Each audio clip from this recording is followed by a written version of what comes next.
kang time para sa sarili mo? Ano mga ginagawa pagka me time na, sabi nga?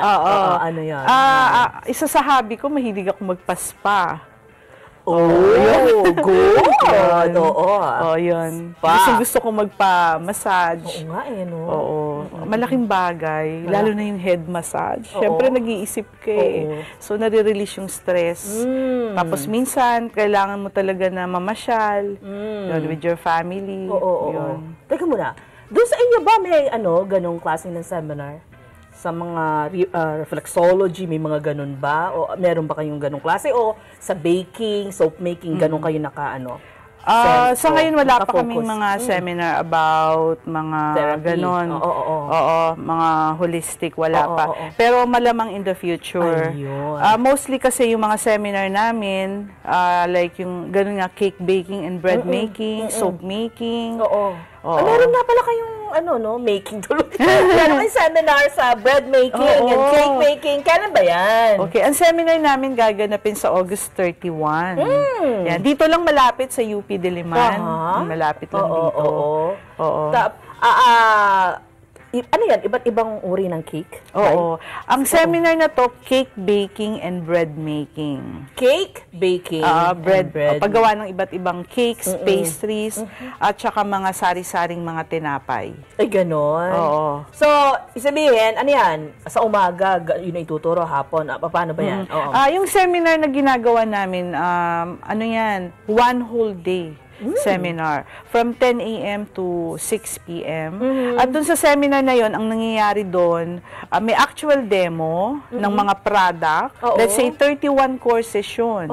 Paggawa ng iba't ibang mga, let's say, braso de Mercedes, mga cakes, mga pastries, mga pandesal, ganyan.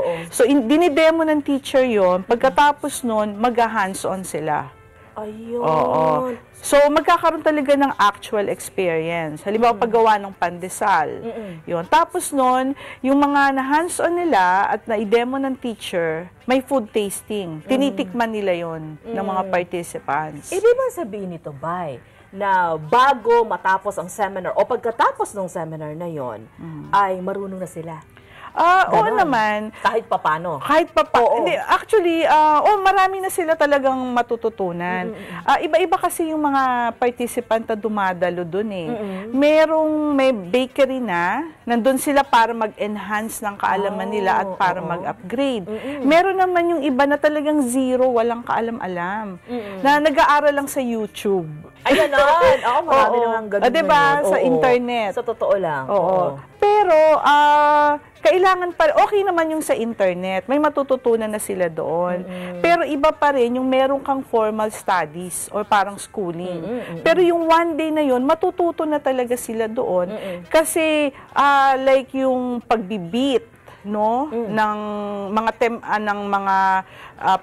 ng egg or paggawa ng chiffon. May mga technique kasi yan Normally kasi yung nagbi-bake, hindi makabuo ng chiffon.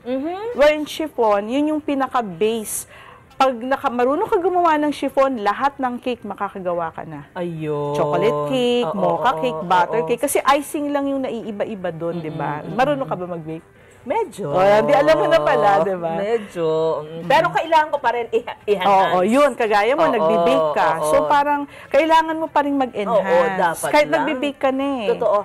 Baka yung mga abay natin, akala po nyo, yun naman, pamayaman lang naman. Hindi po. Mga abay, hindi, di ba? Hindi ko alam po ninyo, yung lalo na isang plain housewife, at kung may oras kayo, malaki ang maitutulong ng mga ganitong klase ng seminar. Hindi ba?